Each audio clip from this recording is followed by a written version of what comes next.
షిమి అనేటటువంటి ఒక పాపిష్టోడు దావీదు వెళ్తున్నప్పుడు దావీదు మీదకు దుమ్ము లేపే విధంగా, కాళ్ళతో దుమ్ము లేపే విధంగా, చీ పాపిష్టోడా, చీ పనికిమాలోడా, సౌలు యొక్క సింహాసనాన్ని కాజేయాలనుకుంటున్నావా అని చెప్పేసి దావీదును ఇష్టం వచ్చినట్టుగా తిడతా ఉంటే పక్కనున్న సైనికులు దావీదును చూసి, దావీదా, ఈ పనికిమాలోడు నిన్ను అంత హీనంగా మాట్లాడుతూ ఉంటే మేమే తట్టుకోలేకపోతున్నాం, వీడి సంగతి చూస్తావు అని అంటే దావీదు ఏమన్నాడో తెలుసా? వాడు జోలికి వెళ్ళకండి, వాడు ఆ విధంగా నన్ను తిట్టడము ఆ పైనున్న దేవుడు చూశాడంటే ఖచ్చితంగా నన్ను ఆశీర్వదిస్తాడు, ఖచ్చితంగా నన్ను దీవిస్తాడు, ఖచ్చితంగా నా మీద కనికరపడతాడో. ఎంత అద్భుతమైనటువంటి ఆలోచన అండి.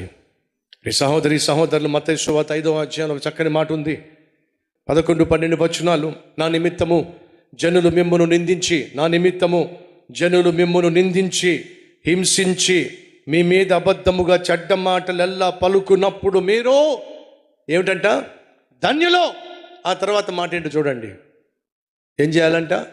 సంతోషించండి, ఆనందించండి, పరలోకమందు మీ ఫలము అధికమగును. అర్థమవుతుందా?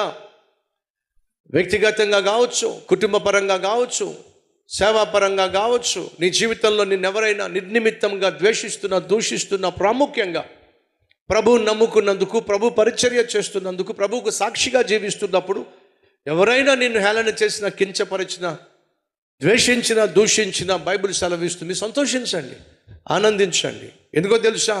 నా నిమిత్తము గాయపరచబడిన, నా నిమిత్తము నిందించబడిన, సేవ చేస్తున్న పుణ్యానికి మిమ్మల్ని ఎవరైనా సరే తక్కువ చేసి మాట్లాడినా మీరు ధన్యులో, పరలోకమందు మీ ఫలము అధికమవుతుంది. ఈ విషయాన్ని మర్చిపోవద్దని ప్రభువు పేరట మనవి చేస్తున్నాను.